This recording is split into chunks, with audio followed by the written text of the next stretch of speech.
for the final examination in History 11. Question number 1. What lessons have we learned for the peace agreement? Can we still achieve peace in Mindanao?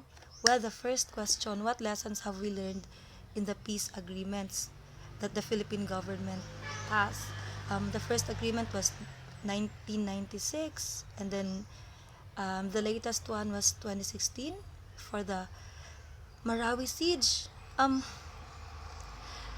As I have observed, as the government or the Philippine government conduct an agreement for peace, um, it's just that whoever wins as the president, and then there's a peace agreement, and then and then we conduct another election, and then there's another siege, and then there's another set of agreements, and then um, it has different versions because our opponent is different. What I have learned is that when we have an agreement, it should be consistent, and it should be fully implemented by the government. It's not because the term of the president that who conducted that certain agreement will end, the agreement also will end. It's not that, and the government should always have plan B in conducting agreement for peace. The question number 2 is that, can we still achieve peace in Mindanao? Well, in my opinion, mm, I don't think so, because ang Pilipinas, um, from the start, is just that full of betrayal, beginning from the first president of the Philippines until the present.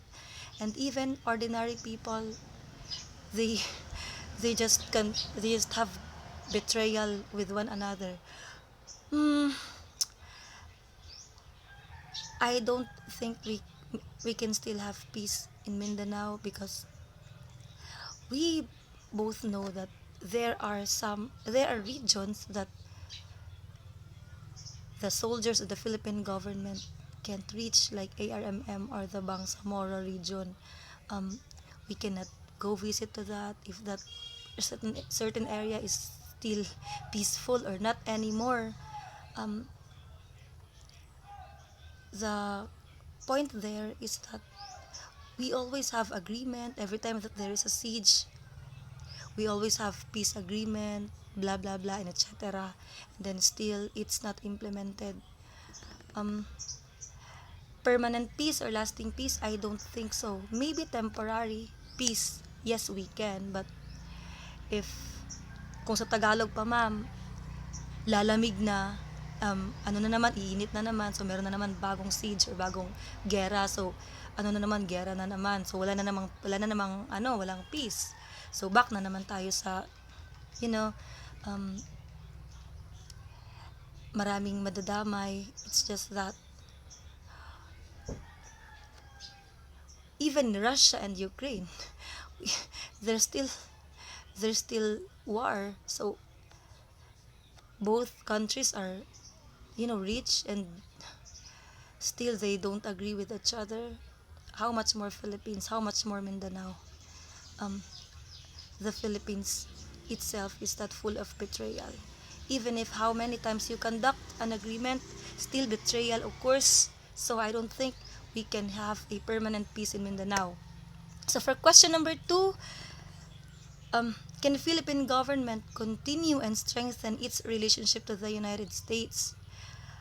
And then second question is, can we stand alone without the assistance of the other nations? Well, let me answer question number 1.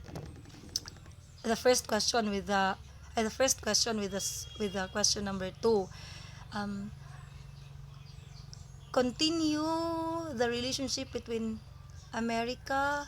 Yes, continue, but strengthen, I don't think so, because um, as I observe, they just make our country their trash.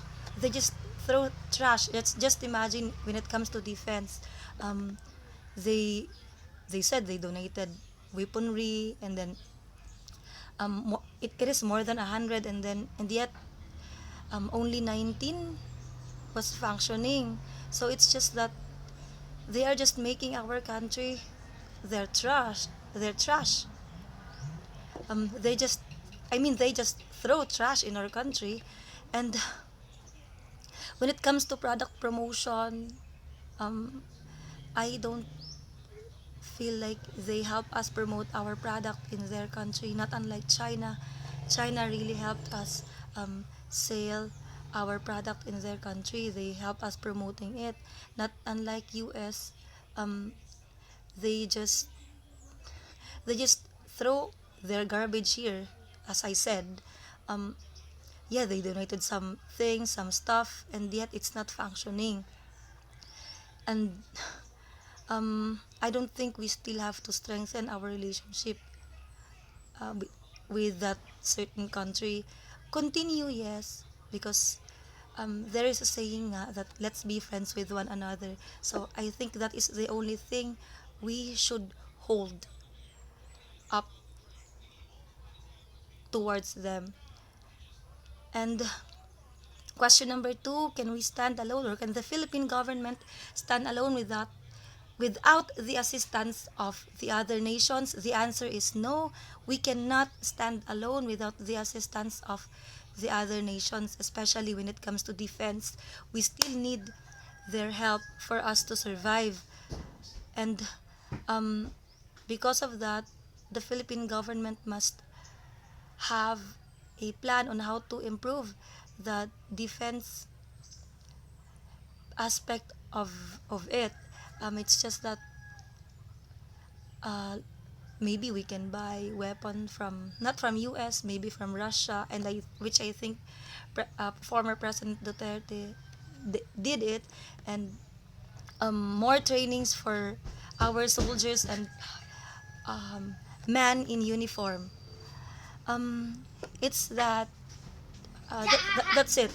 And then question number three, as a student, how can I help preserve and promote cultural heritage in the Philippines?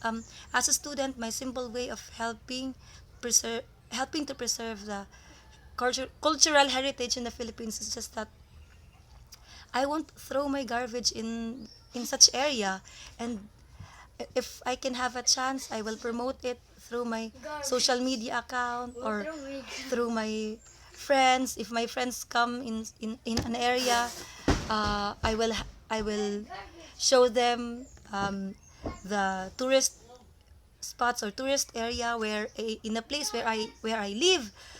And like for example, I can go visit to Rizal's monument. Of course, I will still give respect as a student because despite despite everything that Rizal did, maybe he retracted, but still he is our hero. Just that, and um, all the help I can make is just that I will never become the most naughty student of all.